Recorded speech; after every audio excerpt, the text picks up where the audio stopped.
Hello to all people. Today we will discuss what is the non-fungible tokens and how they attract a lot of attention. First of all, we should ask the question of what is a non-fungible token or its short form term NFT, also known as a non-fungible token. They are the tokens that represent a unique value upon a blockchain network. They can't be replaced by another token and can't be traded with one another like conventional cryptocurrencies. So we might understand the definition, but it doesn't really make any sense. So let's give an example. As an example, Bitcoin could be traded with its smallest number, and also you have the same unit if you trade it with the same unit in Bitcoin. On the other hand, this situation doesn't really exist on NFTs. For example, the CryptoPunks can't be traded by one another, and not to obtain something, you really need to give up another one of your own CryptoPunks to get another CryptoPunk because they don't represent the same value, and you have to buy with another currency like Ether. As we answered the first question, we have the second question, and what are the attributes related to NFTs? The first one, as its name suggests, it's non-fungibility. And non-fungibility suggests that they can't be separated into the smallest unit, and the smallest unit is only the one unit that can be traded, which makes it more difficult to be traded. However, it also extends the utility of the NFT because they have non-fungibility and they also have uniqueness and they have a unique value and they also have a wallet address associated with ownership. They can't be claimed by someone else who owns these stores of value. In contrast, or in other words, they can only be proven by the owner who owns the private keys, and it can be authenticated and proven in a blockchain network explorer throughout the worlds. The third one, as it is not divisible. Most tokens in the market can be divided into the smallest units, and that makes it more easier for them to trade and also using it as a method of payment. However, this is not the case for NFTs that reduces their tradability and increases their usage utility. For example, tickets are a great place when it comes to use of the NFTs. And to make it further clear, let's say you went to the cinema to watch a film you like that you waited for so long, and there are hundreds and hundreds of seats at the cinema, and people can only take a seat, and that seat can't be divided into the smallest unit possible, unlike tokens. And you buy the ticket, and you chose your own seat, and you got it as an NFT. As you got it in the ticket, that will be transferred to your wallet or any online application that your cinema preferred. And if you're asked to prove it that the seat is yours, you can go to your mobile phone and show it to the people. And one of the most important attributes, they are scarce. And I mean by scarcity, they generally have a supply limit, even though some of them don't really have any supply limit.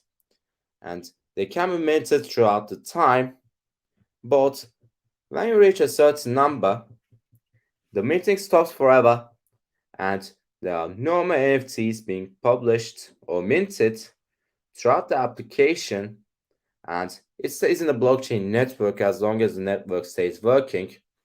As an example, one of the most popular collections in the collectibles are CryptoPunks, and Lava Labs has announced a project that only 10,000 CryptoPunks with various attributes could be published and minted throughout their applications.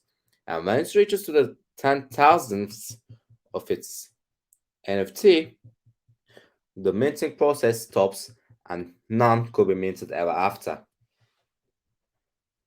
And because these tokens represent a value and blockchain is simply a transparent decentralized ledger that all the records have been kept, we can ensure the ownership and transparency. The NFTs require a blockchain network to live, and to create one, we require a vault address that supports the NFT minting and creation according to the blockchain network standards, and the users tend to control their private keys. That suggests that they have all the rights and claims to use their NFTs depending on their tastes, preferences, and expectations, and they could transfer their NFTs to any address as long as they pay the gas fees, or if the network allows not to pay the gas fees by not paying them.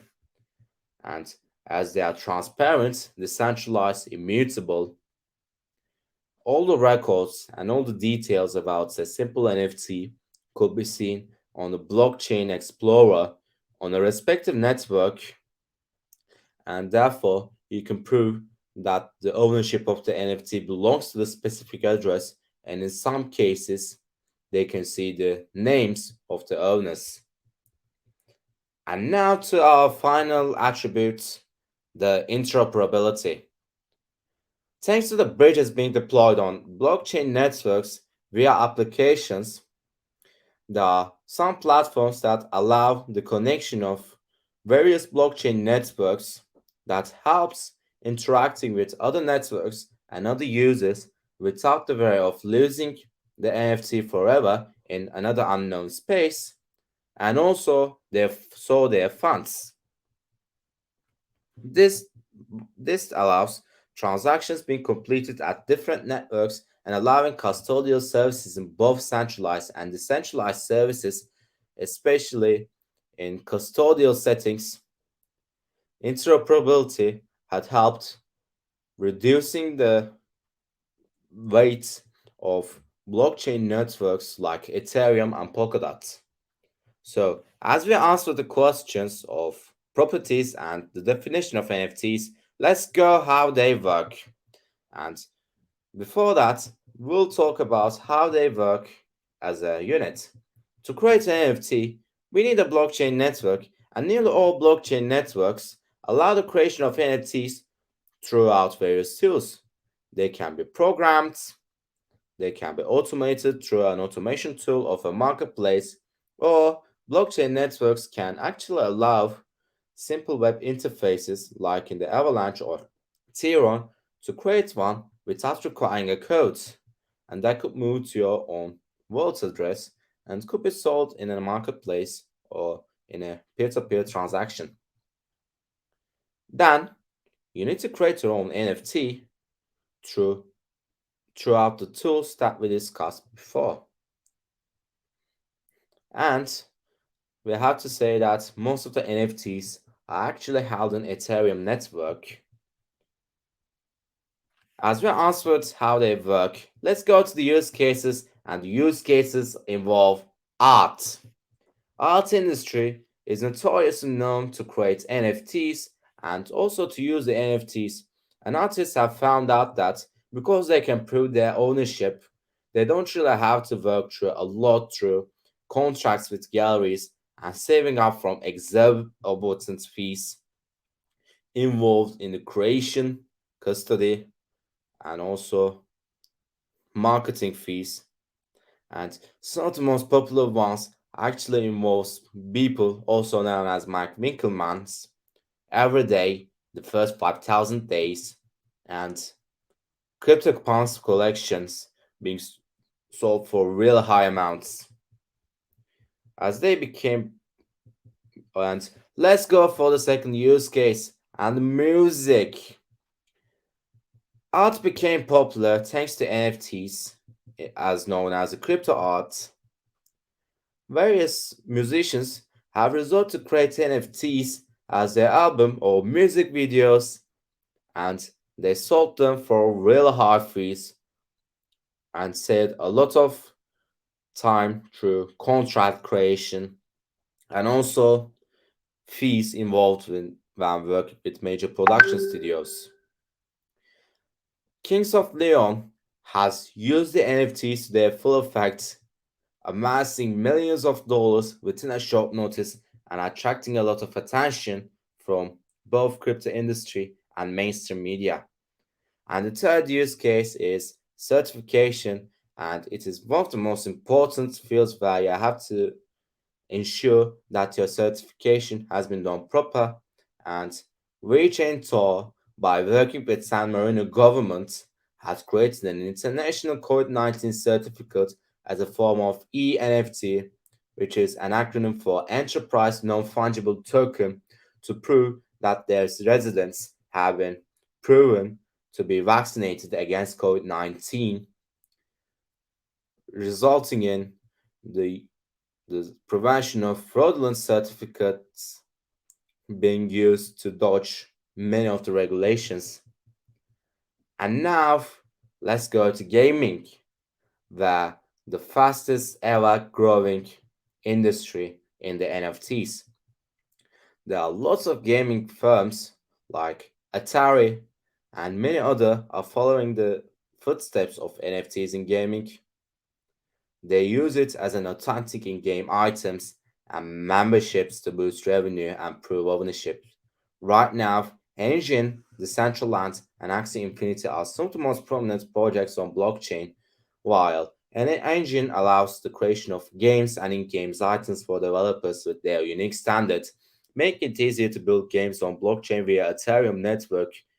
Even though Ethereum is a closed-up system, so offline world, in most cases, Engine allows, by a simple integration, to use some of the engines involved in game creation, making professionals and game developers not to have too much issues alongside with the Ethereum storage problems. And the second one is a metaverse called Decentraland, which is a metaverse game where users can buy various in-game items like properties and lands through various zones depending on the development level, and they can create rare items or common items as lands and properties, and if they want to make a profit they can buy or sell throughout their mana tokens on their wallets. And the third one is Axie Infinity, which has attracted a lot of attention from both mainstream media and investment firms and secured $300 million with $3.3 billion of valuation, which is a play to earn game that allows users to competitively involve with other players and potentially gaining rewards if they complete at a certain scale where competitive gaming and ranking involved, and people can get rewards if they reach into a certain threshold. And then, as we discussed, art, gaming, and music, we have collectibles, which includes all the industries and matters to most for investors and also individual collectionaries around the world. And as they matured way beyond art and gaming, they have attracted massive amounts of attention from both users and investors, and individuals can demand various collections depending on their tastes and preferences that makes them valuable for them to keep on investments. They look at various stuff like scarcity to make it more valuable, and to if they have a story it could make it even more valuable and therefore allowing the profit to be realized. And for gamers, they go crazy purchasing various collectibles to prove that they have something, and also to enhance their performance in some cases to get various rewards and various privileges that allows them to become more efficient and potentially popular on a game they really like. And as we covered all of the aspects of NFTs, let's go to the future. At first, NFTs are not really being seen seriously. However, as the art industry, gaming, entertainment, and music had developed themselves so rapidly that they have seen the long term potential, and now governments and many more corporations are getting involved in the means of various stuff.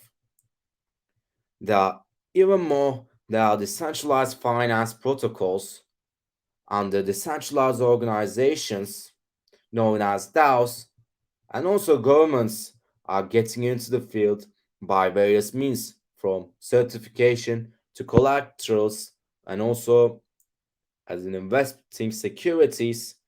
And as the space evolves, more and more organizations will use them for various purposes depending on their constraints and industries.